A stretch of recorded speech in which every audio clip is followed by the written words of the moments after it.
going to be the final round of the third Arthuria Mock Debate Tournament.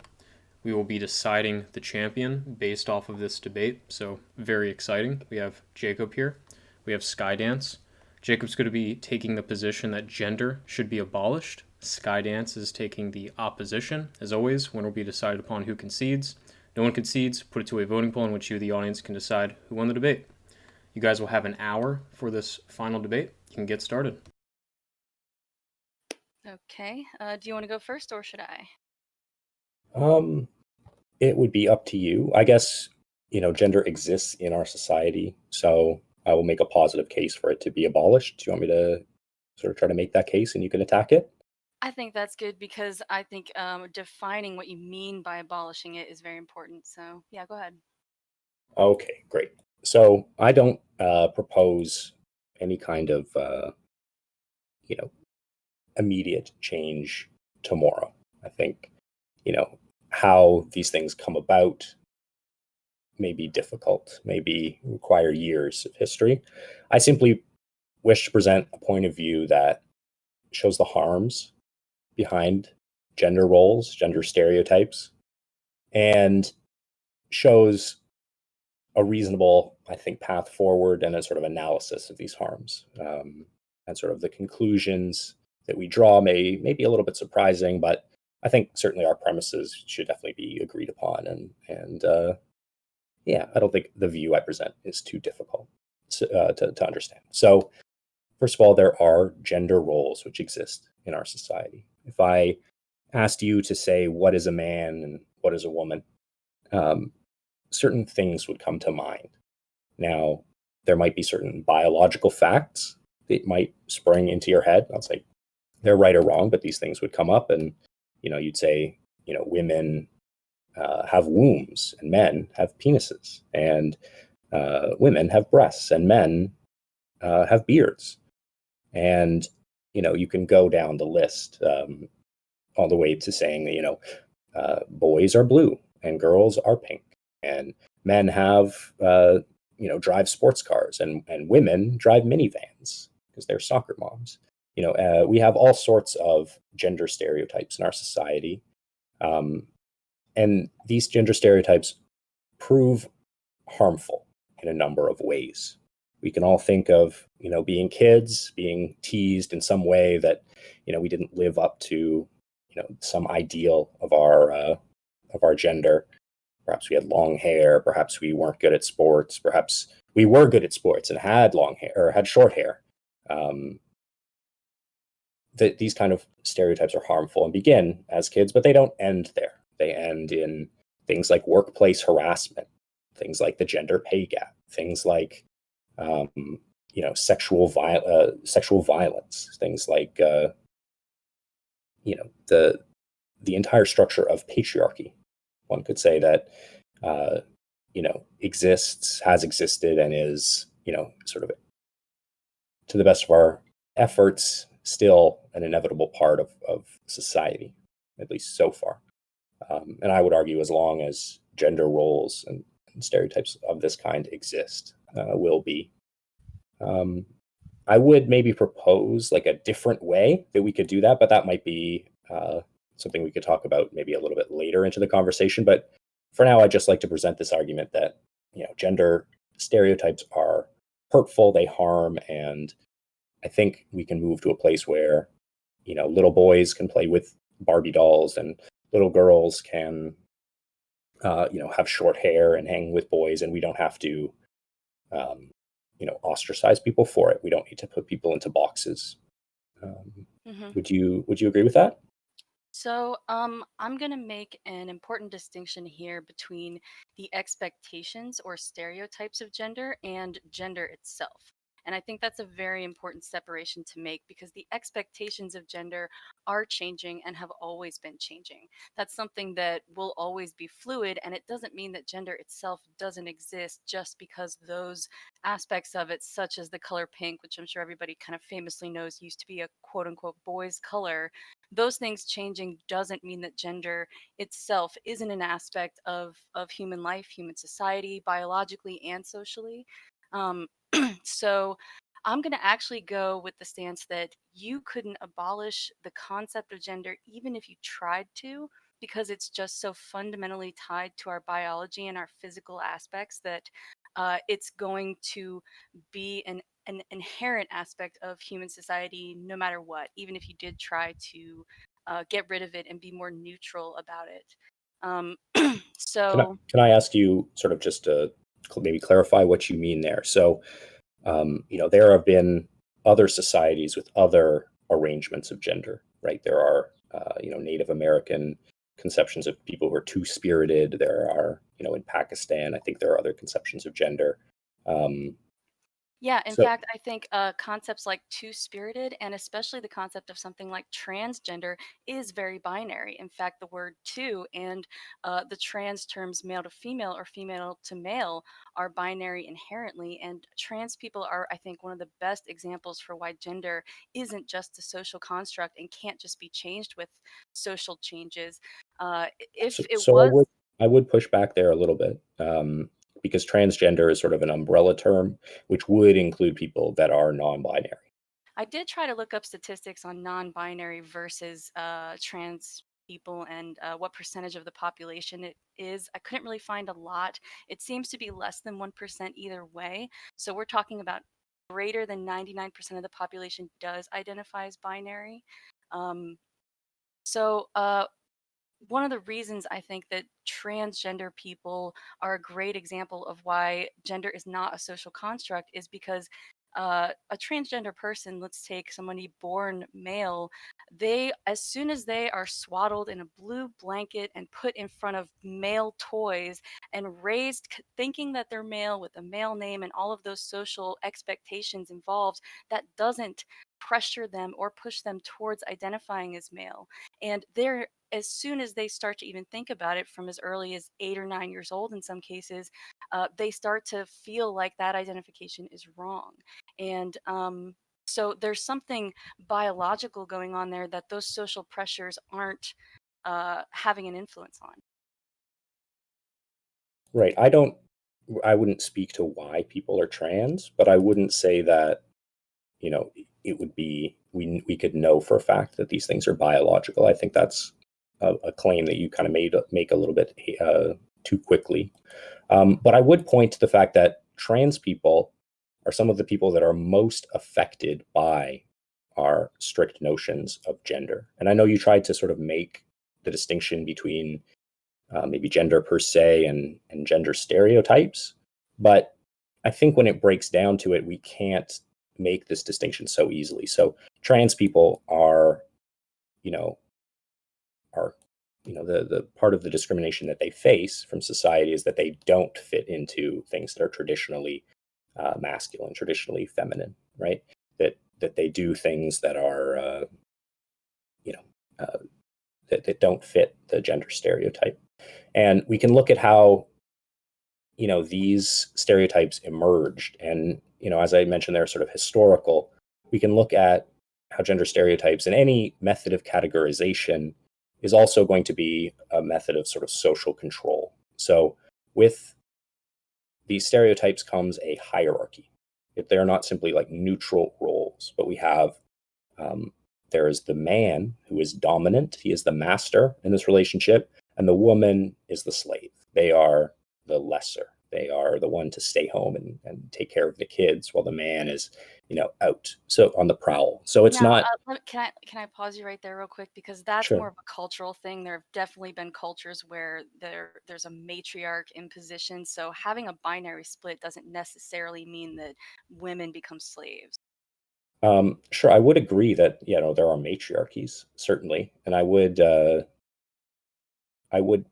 press us towards some kind of if it's a master slave thing, we need to um, you know certainly the truth is on the side of women in their sort of lived experience of being subjected to the patriarch's sort of will, and not and in a matriarchal society, if it was one that was also incredibly equally restrictive, I would say that's equally bad, right?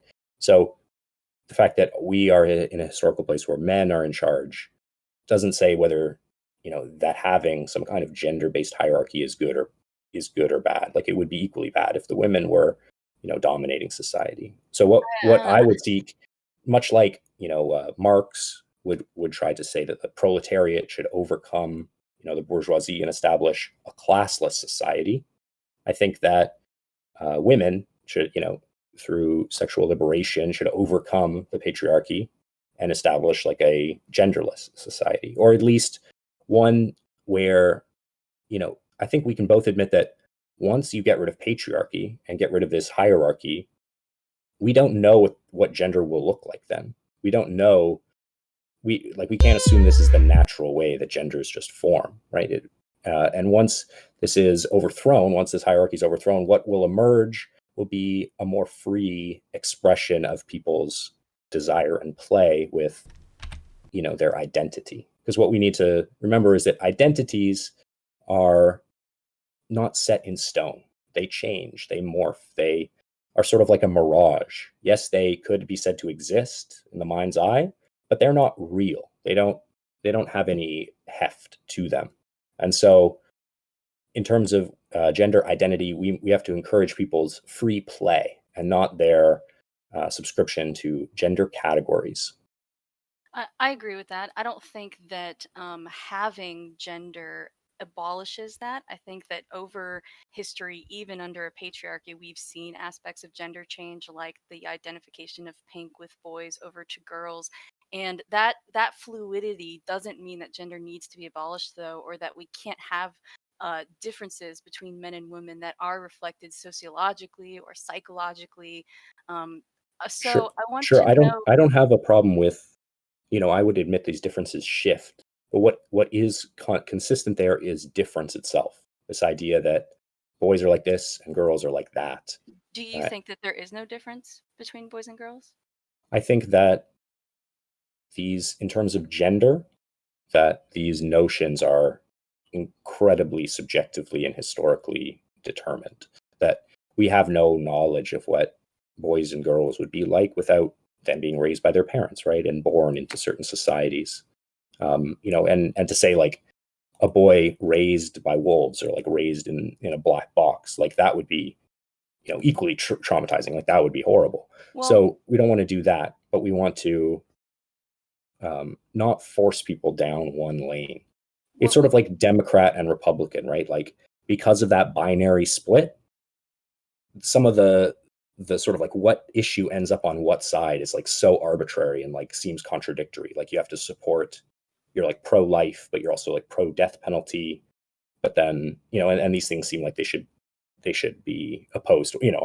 That's just sort of one example. But my point here is that in any enforced binary, it doesn't matter if pink is for boys or pink is for girls. If I'm a boy and I like pink, then I'm in trouble. Or if I'm in another society, if I'm a boy and I like blue, I'm in trouble. And we have to watch out for, you know, those people, right? Well, we do have other examples that we can look to besides humans, though. I mean, we can look at other animal species, especially species that are very similar to us, such as monkeys. There was a study that I pulled up that looked at rhesus monkeys and saw that the male babies preferred toys with wheels and that the female babies preferred plush toys. And you can't really make the argument that the parents of these monkeys were like socially pressuring them to play more with trucks instead of plush toys. This is a biological difference. And it results in sociological effects because of that biology, and we can't really separate those two. But even this biology is not, if we want to step out of the gender discussion and start talking about just biological sex, I think even here, you don't find the firm ground that you're trying to find because, there are people who do not strictly fall into that binary of men and women, right? Or, there are people with X chromosome or XY chromosomes that appear, completely female and live their lives, they're intersex. There are plenty of people who don't, who defy this strict binary. Like there are, a number of traits that go into it. And if you have like 5 of the 6 traits, then you're all good, right? But it's not like a binary switch. So even here, when we're talking about sexual difference, I will grant you that, this is like a minority of cases, but we still can't be too quick to, rely upon our sort of common sense reason, because I think we fall back very easily into these kind of like gender stereotype notions when we do that. I don't want to focus too much on that expectation aspect of it. I do think that a lot of non-binary identification comes from a pushback against more superficial identification of gender, such as girls only wear pink and things like that. We can kind of set that stuff aside. You said that you agree that there is a biological difference between males and females. Do you think that that has an effect on society and psychology? Oh, I didn't actually say that. Or maybe if I did, I'll try to clarify. What I mean is that we say there is for a number of reasons, and we can make that distinction, but it's not a binary difference that's unproblematic. That with any mode of classification, there are going to be, or categorization, there are going to be things that are left out of that categorization, like the Joker in the pack is not one of any one of the suits, right? And so you need to find a place for those things. You need to put them into the mode of categorization, and we maybe do. Maybe we have a box that says like intersex, right? But just because we put all the people that don't fit into our strict binary into another box that says intersex, it doesn't mean that all the intersex people have everything in common with one another either. Doesn't mean we couldn't find other categorizations. So that we have any method of categorization is going to be a little bit problematic. And Yeah. and the thing is, we don't want to force people to adhere to that. Like, obviously I'm for freedom. If you want to be, the most sort of like cis normative dude of all time and just never, reflect and just have a, totally unproblematic relationship with your gender where you just like never reflect, like that would be fine, I guess. But it would cause harms in society, right? When people do that, there are unconscious gender biases. There are things like, sort of unknown or unconscious privilege when you're interacting with people. There are, hiring discrimination. There's this idea of, men are like this, women are like that. There are all these real harms that come from it. And like, what are the benefits, I would ask you, about to like have a gender? Like if we just get rid of it, like what is lost there by people on, they can no longer sort of be on their sports teams, I guess, but what is lost? We almost talked about that, transgender sports teams. So I mean, I think that we should maybe talk a little bit more about what we mean by gender, because it isn't just the pink versus blue thing. I mean, gender originally came about as a term just to describe biology and biological sex. It's kind of morphed into this modern day uh the boxes that you were talking about that you put people in, but we don't have to be too attached to the concept of a box. It's really more of a generalization that reflects the effects of these differences in biology. I mean, I know you don't Mm. want to be too binary here, but it really is very noticeable not just in terms of your body but your brain. A male brain versus a female brain is immediately identifiable. Men have a higher likelihood to be more alcohol or drug dependent. I think they're like, I pulled up a statistic, they're 40% more likely to develop schizophrenia, 4 or 5 times more likely to be autistic. Sure, Women are, but those would be sexual differences in brains, right? And but if you were, I would be fully willing to admit that. You just be speaking, specifically of like, if you have, these traits, we consider you a male. If you have, this level of testosterone, I don't know, that will lead to such and such, you know, effects. Like I think we can speak of these things as biological realities without resorting to notions of gender. Certainly, we don't need them. but they're biological realities that are split along biological sex, and gender is just a term to describe those Well, they're sociological and psychological aspects of it. sure they would be split um, in terms of sex roughly, taking into account the problems of categorization. But that still doesn't get us to a point of gender, right? We can speak of, how certain, hormones affect your body in various ways, or how having certain chromosomes affects your body, or how having all of these things, roughly affects your body, but we don't need to invoke the notion of gender here, It's interesting of that you men and bring up. women, It's right? Because in a trans person, right, you would have, they might have a trans man might have, the worry of like osteoporosis that like a cis woman might have, or Mhm. something. Maybe like I'm not a, the 100% expert in that, but there would be, uh, some differences that would not, be fully transitioned, and you would need to, look into those things Yeah, and well, not have like sort of a strict gender binary when it comes to that. so the point is that these physical differences result in social differences, so that women who are more drawn towards, plush toys, for instance, when they're children, they focus more on faces than male babies when they're just infants. They have more social skills. They have more connections across the frontal lobe, which result in more empathy. And a lot of these things come from biology because they're Mm, the life givers and they have children. And so I we don't think we see, can make these kinds of, or at least I wouldn't be able to make these kind of biological claims. I think, in any case where you have a gene, you need an environment to sort of like trigger its action. And so, if girls are being raised in situations where they're playing with dolls and having like tea parties with their friends, of course they're going to be more geared towards, engaging in like sort of people related activities later in life. Um, and I know you're referring to research that says these traits are biological, or at least exist in like very young infants or in monkeys and stuff. I mean, I wouldn't necessarily deny this. I just don't think that they are as strong indicators of what you're saying they are. Like, I think that, um, the environment would still play a part. And even if there were some underlying tendencies, those tendencies could not express themselves without an environment. So um, we can still give people the freedom to sort of like be who they want to be. If they don't have the role, the feelings of towards dolls they're supposed to have, they shouldn't then, not be a girl, right? They shouldn't feel like an ostracization that they want to hang out with the boys. They should just,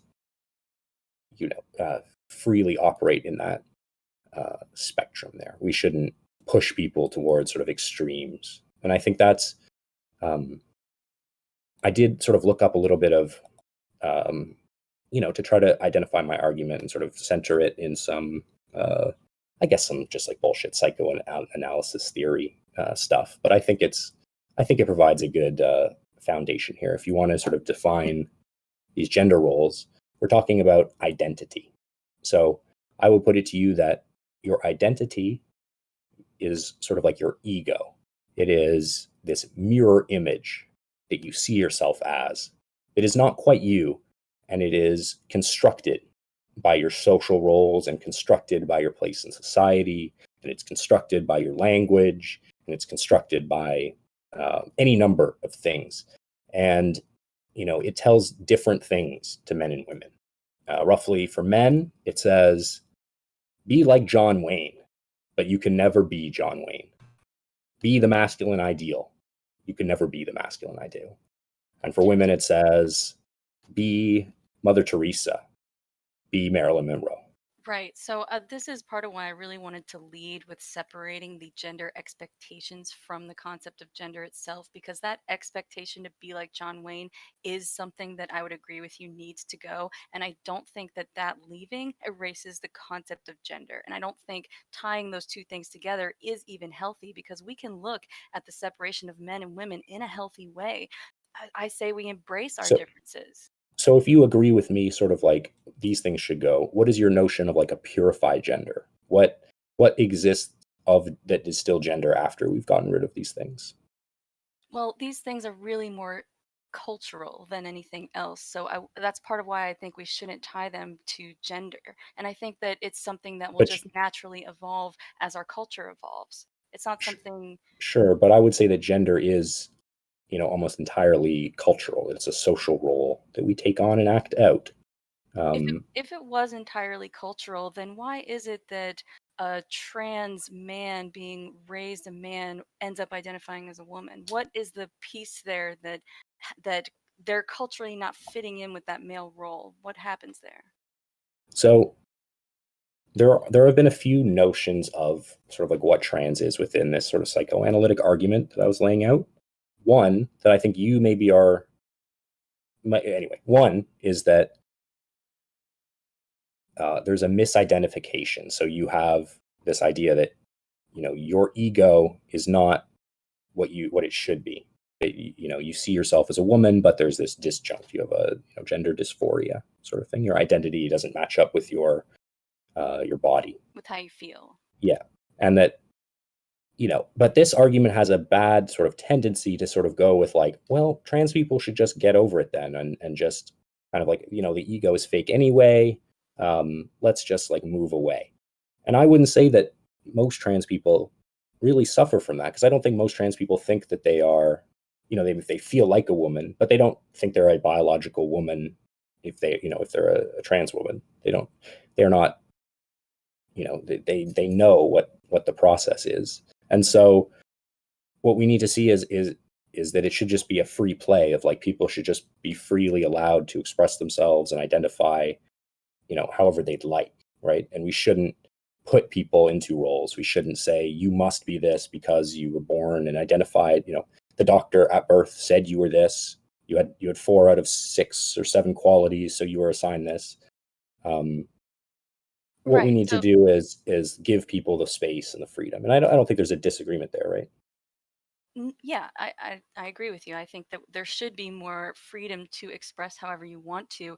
I don't think that that goes against the concept of gender. I think that there will be natural expressions that tend one way or the other. Speaking of trans people, I came across this story, and I had heard about this story before. I don't know how many other people here have heard this before. This boy's name is David Reimar. I think I'm saying that right. And as 22 months old, he was circumcised. The circumcision went wrong, and his parents decided to basically just raise him as a girl and do gender reassignment. He was given estrogen and other hormones. He was raised basically as a girl without ever knowing that he was born a boy, and had no reason to think that. And at about 9 to 11 years old, he started having a lot of problems with this. He started having a lot of depression. He became suicidal by 13 and confronted his parents, who eventually confessed about the gender reassignment. There was something going on biologically in his brain that wasn't matching up with the social pressure of being a girl. He wasn't identifying with the toys, the psychology of it. Every aspect of it was starting to feel wrong to him, and Sure, so you could point at biology, but I don't think we know that it was biology. There could have been other factors, such as, you know, like incredibly strict parents that are raising you as like another gender, right? That could be going into these things, right? He had the experience of living as a boy, at least for a bit, as like a baby. You know, we could say it's biological, but the thing is, we can't make those statements. And certainly, if it is biological, it couldn't. You know, the environment is having, you know, overwhelmingly wide effect on how these things are playing out. the point is that if it was just a social construct, then what was it that kept him from identifying as a girl? Um, you know, we can't know, right? But to point to biology as if it was the reason, I think, is something that we can't necessarily do. I can't think Um, of anything else it would be. so I could say that rather than focus on biology and rather than focus on gender, this notion of identity, we can instead move to this idea of what's called sexuation or sexual difference, that there's sort of a masculine way of doing things and there's a feminine way of doing things, that these things um, are really about object relation for psychoanalysts. So it's about how you relate to the object of your desire, or to castration, and, you know, all of that. It's not about who you are as a person. It's about how you relate to the world, and sort of the symbolic position you're in within a structure, so that men, you know, are the the dominant position and women are the subjugated position within our structure. And that, if we look at this sort of these social roles, the fact that, how you feel is created, I think a large part by your circumstances. You can say that there are cases where it's not. And I don't think everyone is trans, right? So there are people that, might be raised, be forced by their parents to be another gender, right? But that is the exact kind of gender conformity that I am arguing against, right? You should not raise this boy without a penis as like a girl, right? That would be as well conflicting, subjecting them to some kind of gender role. I think that when we have these social realities, we look at like the harms that these things are taking place, sort of taking place in the name of these things. The idea of like toxic masculinity, of like the fact that men can't sort of like relate to their emotions to other men. We have real harms. If you look at how boys clubs perpetuate problems, things like cops all like vouch for one another and perpetuate systems of power and systems of patriarchy. These are all elements of toxic masculinity. Yeah, and I won't argue with that. Do you believe that we can isolate sexual physical difference from psychology? No, I just wouldn't ground. So I would maybe move to a more psychoanalytic view. So rather than speaking in biological terms, I would speak in more psychoanalytic terms. So I talk about the subject and talk about, the unconscious, things like that. Right. Well, that's why I asked if you think that we can separate them or isolate them from each other without psychology being affected or influenced by biology. So I would just say that we can't access biology proper without this interface of fiction. Biology is just a tool with which we use to make predictions about the world, right? And these categorizations that exist in biology are also social constructs, which also perpetuate systems of control. So there's no outside of the text, as it were. Does that make sense? Not sure. Can you explain it in a different way? Yeah, so that, I do believe that biology tells us important things, right? That we do need to pay attention to it. But it is also a tool of ours, right? These categories are just categories we invented. And so if they're not not giving us utility, we can change them or make better categories. We aren't constricted by them. So to say, do I not believe like biology has a role? It sure it has a role, but I don't think we can point to where that role is. Okay. Simply because of how difficult these things are to do, right? Like if you wanted to point to, if you're having a very different conversation, let's say about like race and IQ, right? And you're trying to make this argument that like there was a racial difference based on IQ. There are so many factors, first of all, that go into saying whether like what IQ is even measuring. Is it measuring intelligence? So it's like, should we pay attention to IQ? You have to make that argument. Tests. Then you'd have to make the argument that, that race is like a biological category. That's like also impossible to do. It's not.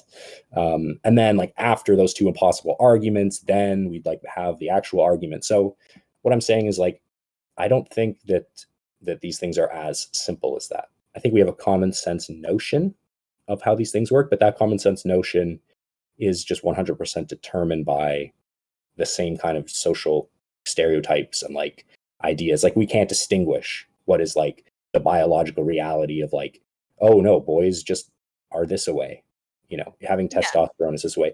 And I think we can be, if we're very precise in our language, I don't have a problem with it. If instead of saying like, oh, boys just like this and girls like this, if we say like the presence of a certain hormone at this stage in development says that like will determine like this, and like that's sort of how those arguments should be had. Rather than sort of devolving into these kind of like, race is a societal, like it's a term, it's a sociological term, right? So it's not proper to have a biological discussion, like a pure biology discussion about race. Similarly, gender we don't need that to have biological discussions. I don't think that race is a good analogy with gender. But to go back to my question, so you do think that even if we can't measure how much of an effect biology has on psychology, you do agree that it has some effect? I would say that it likely, yeah, probably has some effect. Yeah, we Okay, just so, can't know like what that effect is. and you do agree that biology is, barring some small percentage of exceptions, is binary? Um, so I would say there's like a bimodal distribution or something like that. There is a within, like if we're talking purely about sexual difference and how these things are categorized, but how we draw those lines is socially determined, Yeah, right? we don't have to really worry about where we draw the line so much as the fact that there is this effect on there. So if we agree that biology has an effect on our psychological makeup, and we can also say from that that society is uh, influenced and determined by who we are biologically and psychologically, then if we can't remove that physical aspect of who we are from it, then you could never remove the concept of gender from society. Even if you tried to go completely neutral with it, you're still going to have that biological effect on your psychological makeup. I would not agree there because I think that, gender is a secondary construct that emerges out of how we make these sexual determinations, like distinctions, right?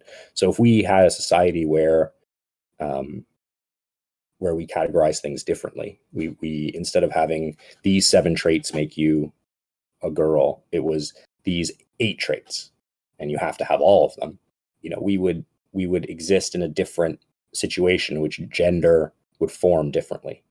Um, and sort of like a mirage, I would agree mirages have a certain kind of existence, but I would say that we shouldn't believe in the mirage. We shouldn't take it seriously. We should live our lives to maximum freedom. We shouldn't. So Yeah. you think that gender is 100% social and 0% biological?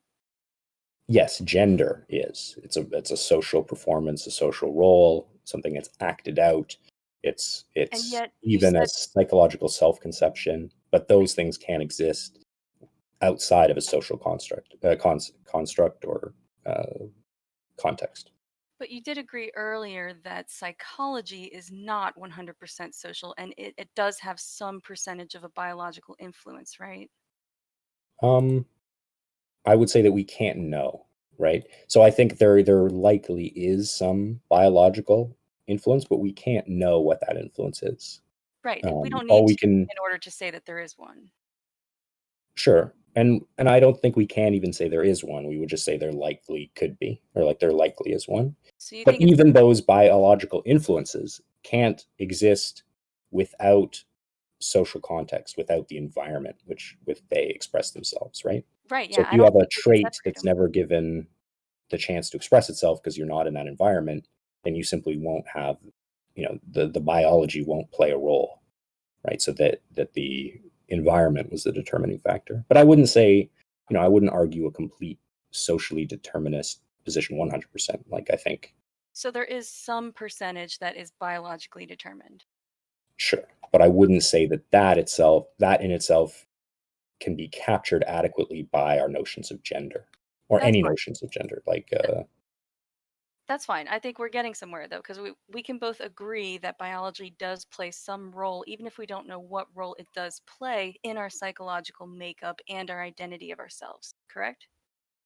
um, I wouldn't go so far as to say in our identity. No, I think we can know what role it plays, but then, or we can know it has some effect on our psychology, but it could be that identity is totally socially constructed.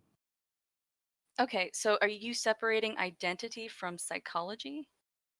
Um, so psychology, some portion of psychology would be influenced by it.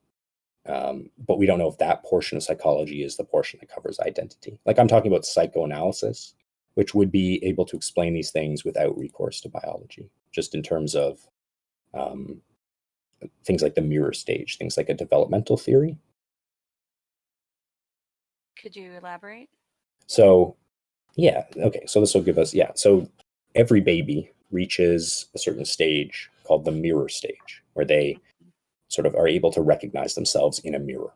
Um, they're, I guess, just shy of a year old, and they're able to sort of wave and wave back at themselves, and they might giggle, they might be played. They're usually being held by their parent. And Jacques Lacan was the first to identify this stage, and he said that this is a shift in the baby's self-conception. So before this, as a baby, a very young baby, there's no real distinction between yourself and the world. You are just sort of your phenomenal sensorium. Anything that's going on, like, oh no, a cup fell off a counter and dropped, you are that cup, that there's no distinction that you'd hold because you're just a baby. When you see yourself in the mirror, you are then able to sort of place yourself in the world. And there's this sense where you are no longer simply the world itself. You are this individual ego, this I. And he would say that this is basically an illusion, this imaginary self that you take on. And the baby senses this right away. They have a sense of play with it, where they wave and they giggle. Right, this is not them, but it is an imagined them. So they are like a subject behind this, but they have the sense that they are now just this body, right? And are, we have a lot of problems in our society related to this, related to gender roles, like with women or men, who want to, they see the ideal body type that they, in all the magazines, they want to be that body type. They maybe starve themselves or they work out in an unhealthy way, and they sort of, they try to conform to this imagined ideal. Let's not go too far into those expectations, like I mentioned before. What is your point about the mirror test, though? So the mirror stage would be, a description of how we have this identity that is constructed, right? That comes along with all of these social constructions as well, right? That, I am a part of my ego is that I'm a dude, right? I got to be, the manliest dude ever. And I feel this sort of pressure. Maybe I feel a pressure to work out so that I can like develop upper body strength and show off like my muscles or my abs or something like that.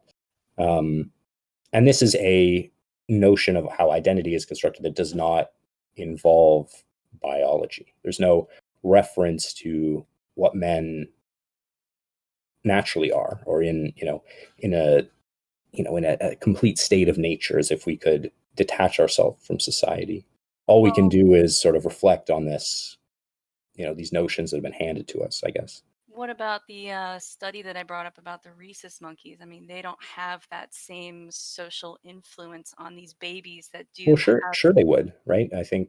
Are you suggesting that the monkeys told their children to play with certain toys?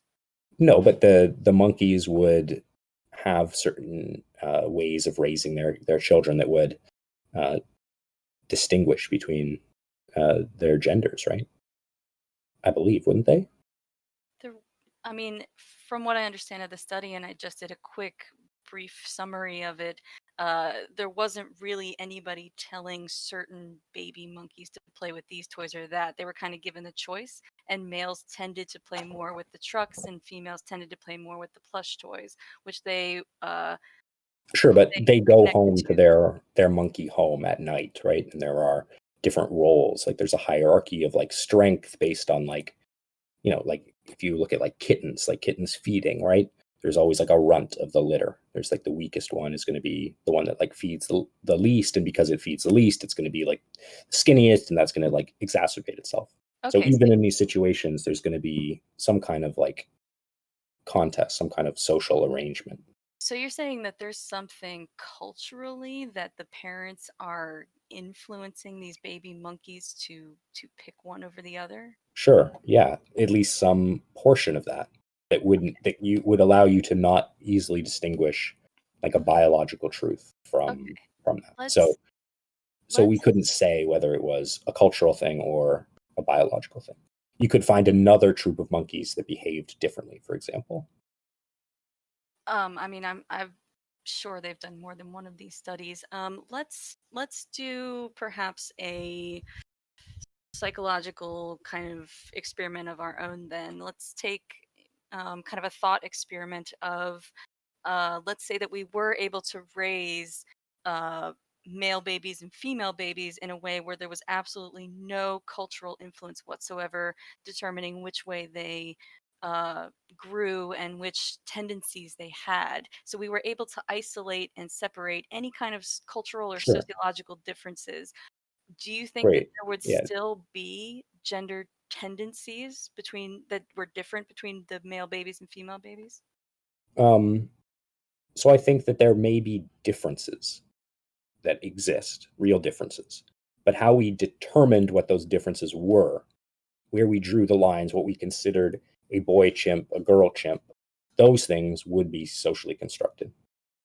I But you think do think there would so. I be a think my difference. notion of science is, I don't, maybe we kind of disagree. Like, I wouldn't say we can have a simple notion of what science does where it simply describes like the world as it is. It gives us this vision into, the true workings of reality. I would say that no, these are human models we've constructed, we've created. They had flaws, they had contradictions, but we fixed them. They are now like our best working models. We can make accurate predictions about the Yeah. future. They're I mean, like obviously incredibly we can useful only, for us. yeah, we can only do so much with science, but I mean, we got to work with the tools we got.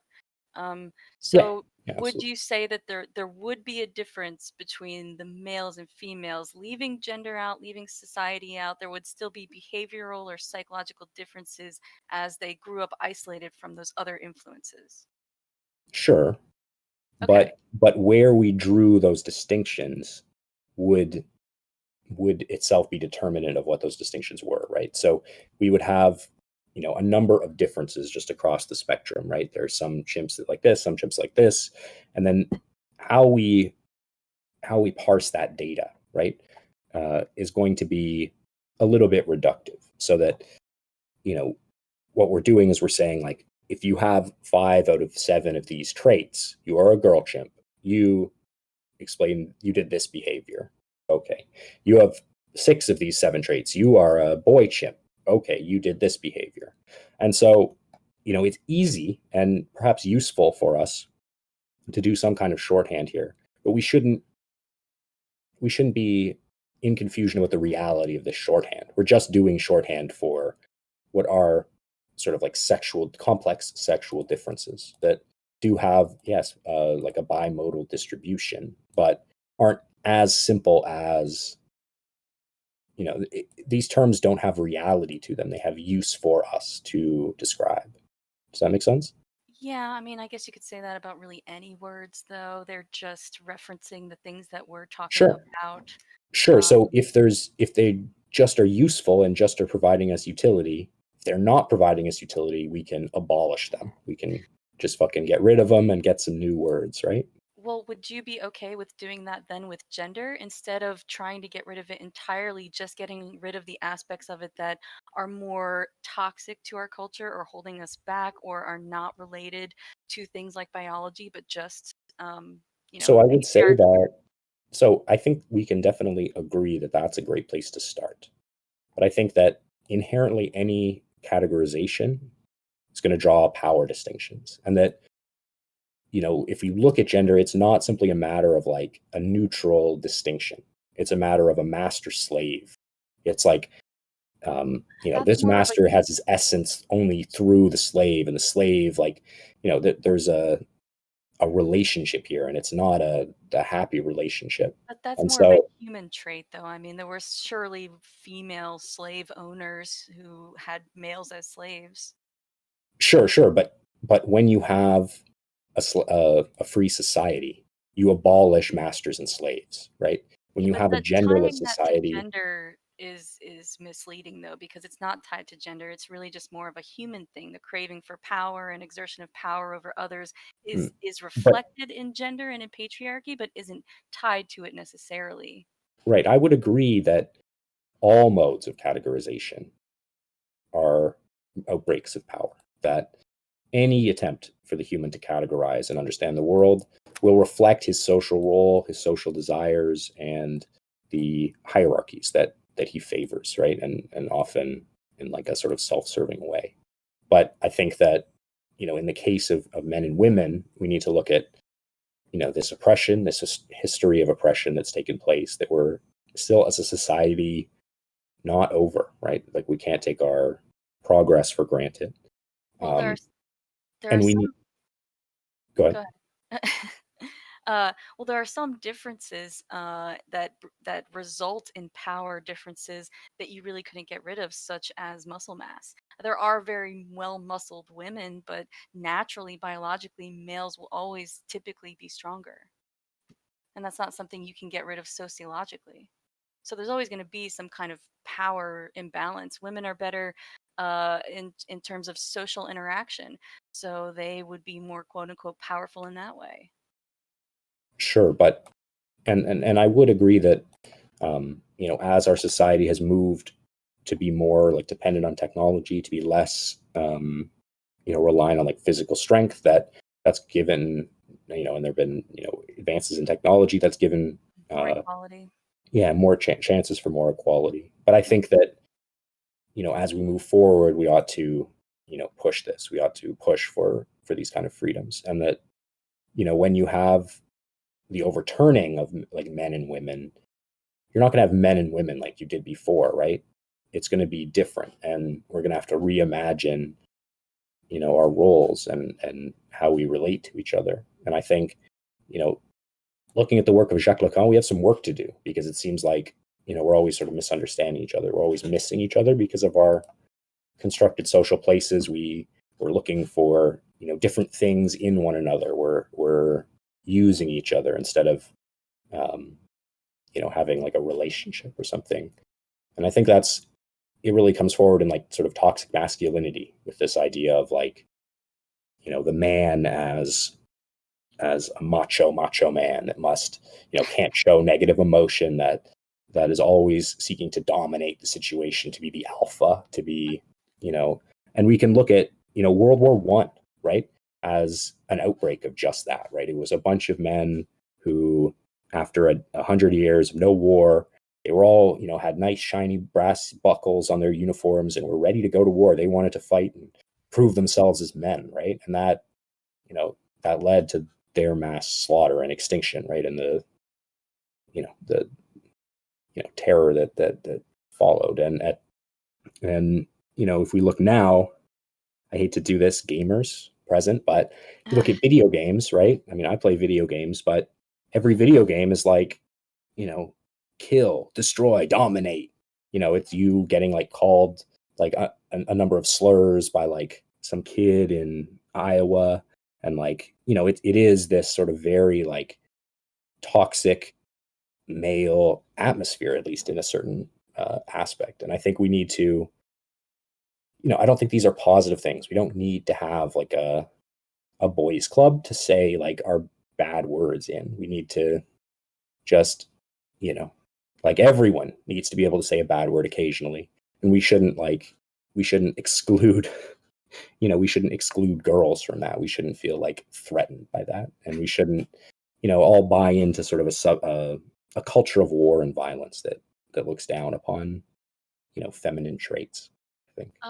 I want to go back to our thought experiment here, and our hypothetical babies that are raised without these social influences that tell them to behave one way or another. Let's say that our babies were able to grow up and develop into adults, and they had developed a culture. Would you say that the natural culture that they developed, if it had a gender separation, would you be okay with that? So you're asking, I guess, if somehow naturally left on their own, they were to find themselves just in a gender binary anyway. Yeah.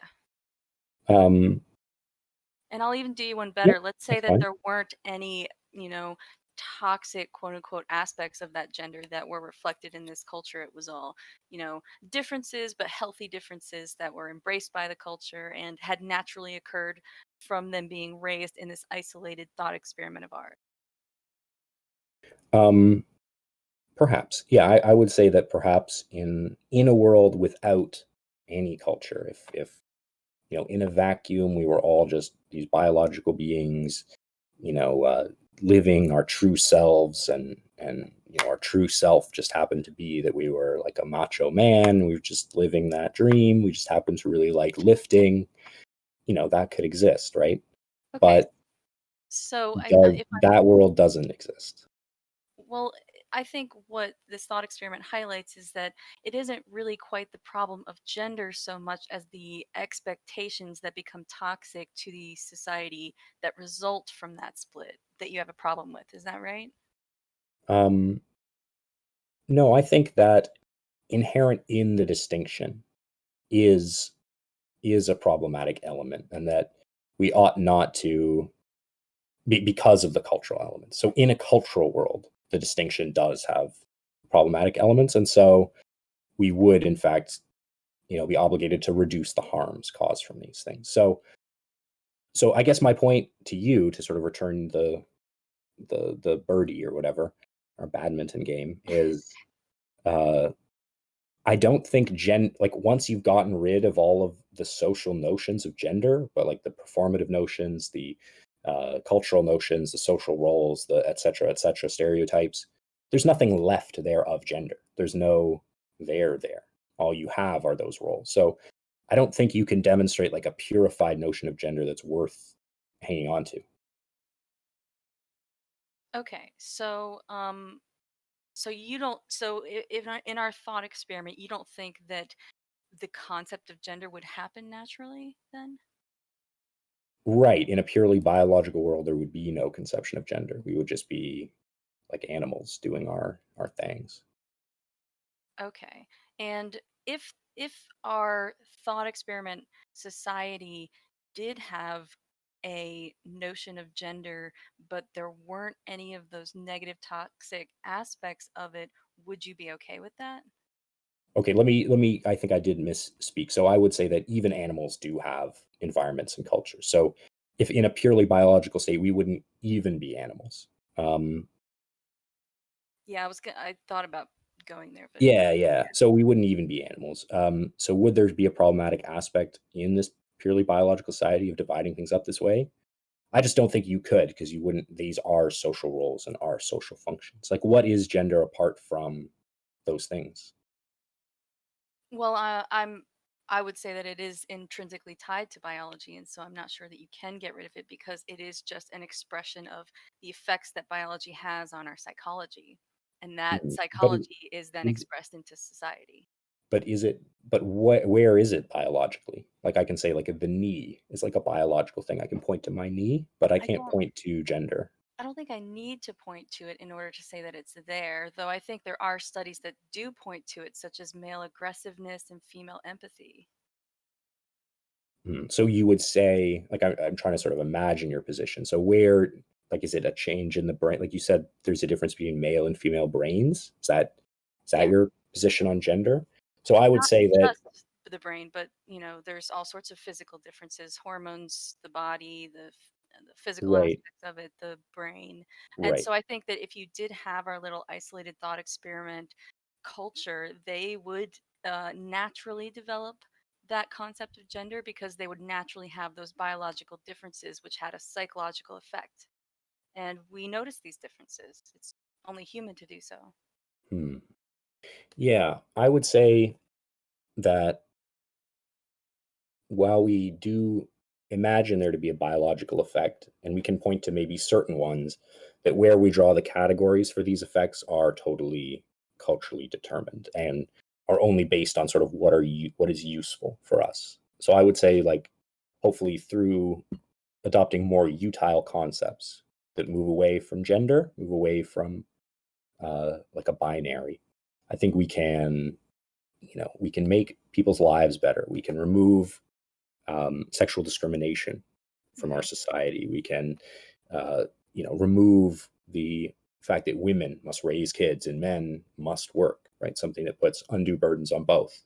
We can get rid of, trans people's discrimination where they don't fit into what it means to be a woman because they have a deep voice or something.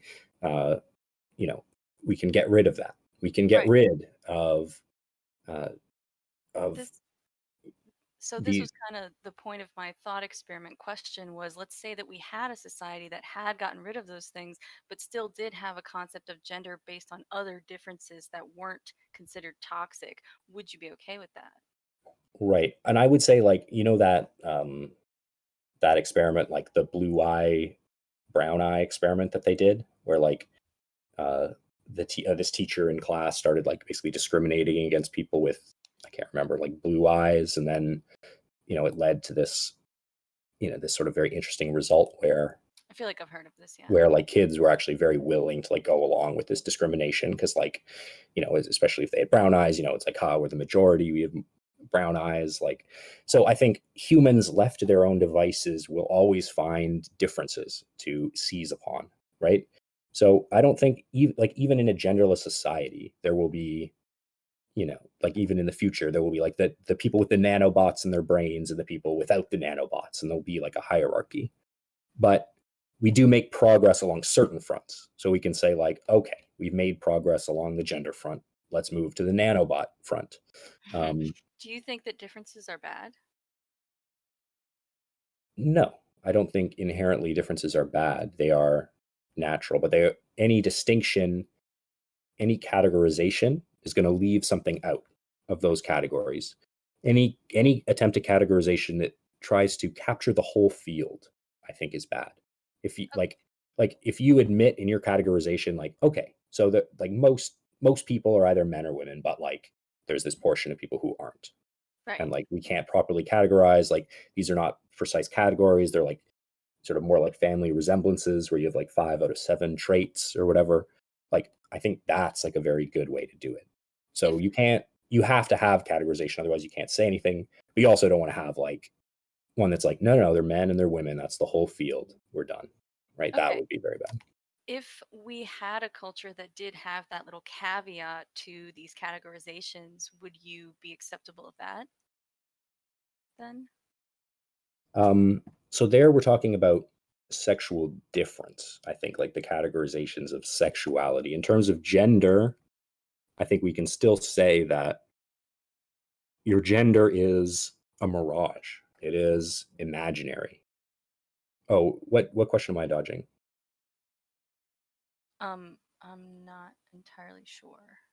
Oh, so I'm definitely not trying to dodge the question. So in a society like that, could we have genders? No, because genders are mirages, right?